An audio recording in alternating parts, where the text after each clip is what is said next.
যে ব্যতিক্রমগুলো আনা হয়েছে এবছর জনসাধারণের সুবিধার জন্য, সেটা হলো স্যার বলেছেন যে টিএসসি থেকে দোয়েল চত্বর ক্রসিং এই রোডটা মাসব্যাপী 24 ঘন্টা বন্ধ থাকবে না। এই রোডটা বন্ধ থাকবে মূলত মেলা চলাকালীন সময়ে, প্রত্যহ 2টা থেকে মেলা শেষ না হওয়া পর্যন্ত। শুক্র শনিবার 10টা থেকে শুরু হবে, মেলা শেষ না হওয়া পর্যন্ত বন্ধ থাকবে। বাকি সময়ে আমরা জনসাধারণের চলাচলের জন্য রাস্তাটি উন্মুক্ত করে দিব। এরপর দ্বিতীয় যে চেঞ্জ আনা হয়েছে, দোয়েল চত্বর বা ওই এলাকায় লোকজন এসে নামতো রিক্সা গাড়িতে, ওখানে কনজেশন যাতে না হয় এই জন্য দোয়েল চত্বর থেকে একটু ভিতরে 3000 মাজার গ্যাপ পর্যন্ত এনে ইউটার্ন করানো হবে। আপনারা ম্যাপে দেখতে পারবেন, স্কেচ ম্যাপ দেওয়া আছে অনেক পয়েন্টে, এখানেও দেওয়া আছে।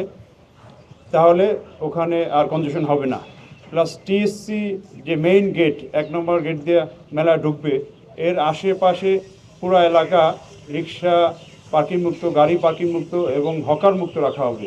আগেই বলা হয়েছে ইউনিভার্সিটি কর্তৃপক্ষ মেলা কর্তৃপক্ষের সাথে আলোচনা করে কোনো ক্রমেই কোনো হকার ঢাকা ইউনিভার্সিটির এলাকার কোনো ফুটপাথ বা রাস্তায় বসবে না।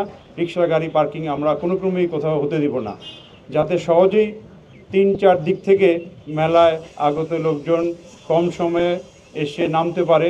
সেজন্য শাহবাগ থেকে টিএসসি পর্যন্ত, নীলক্ষেত থেকে টিএসসি পর্যন্ত অন্যান্য রাস্তা যেগুলো আছে সেগুলো সঠিকভাবে সঠিক সময়ে দ্রুত মানুষকে নামিয়ে গাড়িগুলো পার্কিংয়ে পাঠিয়ে দেওয়া হবে। 5টি পার্কিং এলাকা আছে, মহাসিন হল মাঠ, সরদি উদ্যান, তারপরে ফুলার রোডে আছে, আরেকটা আছে হলো এটা কি বলে জিমনেশিয়াম মাঠ, আর